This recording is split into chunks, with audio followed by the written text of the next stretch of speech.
जाणून घेणार आहोत। मात्र त्याआधी आपल्यासोबत राष्ट्रवादीचे आमदार प्रकाश सोळंके फोनलाईनवरून जोडले गेलेले आहेत। प्रकाशजी, आपण पाहतोय एकूणच मसाजो ग्रामस्थांनी 7 मागण्या केल्या होत्या आणि त्यापैकी विशेष सरकारी वकील म्हणून उज्ज्वल निकमांची नियुक्ती करण्यात आली आहे। कसा पाहता या निर्णयाकडे?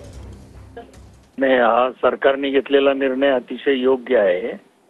आम्ही सातत्याने मागणी करत होतो की उज्ज्वल निकम सारखा एक सुप्रसिद्ध कायदेतज्ञ त्याच्या हातामध्ये ही केस गेली पाहिजे आणि फास्ट ट्रॅक कोर्टातून जलद गतीने देशमुख कुटुंबियांना न्याय मिळाला पाहिजे। त्या दृष्टीने हे एक महत्त्वाचं पाऊल आहे असं मी मानतो।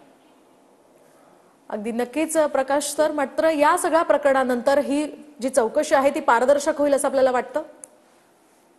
नाही, आता पहा, SIT नेमलेली आहे, CID तपास करतोय, न्यायाधीशाची नेमणूक होणार आहे आणि आता ॲडव्होकेट उज्ज्वल निकम साहेबासारखा एक सुप्रसिद्ध कायदेतज्ञ या केसमध्ये इन्व्हॉल्व झालाय।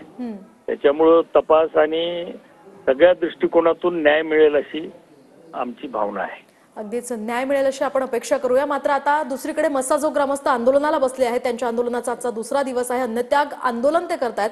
त्यानंतर आता ही एक मागणी त्यांची पूर्ण झाली आहे। त्यामुळे त्या ग्रामस्थांचं असं म्हणणं आहे की आम्ही पावलं उचलल्यानंतरच सरकारला जाग येते, प्रशासनाला जाग येते। याकडे आपण कसं पाहता? नाही, दुर्दैवाने त्यांचं म्हणणं योग्य आहे। सरकारने आधीच पावलं टाकायला पाहिजे होती।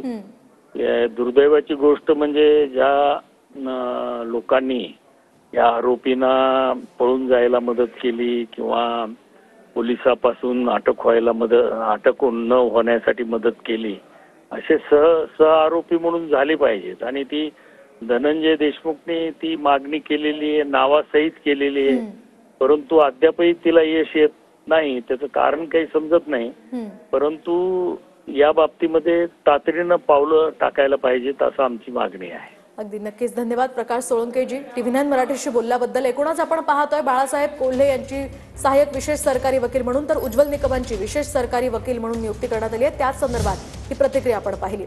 तर अन्नत्याग आंदोलन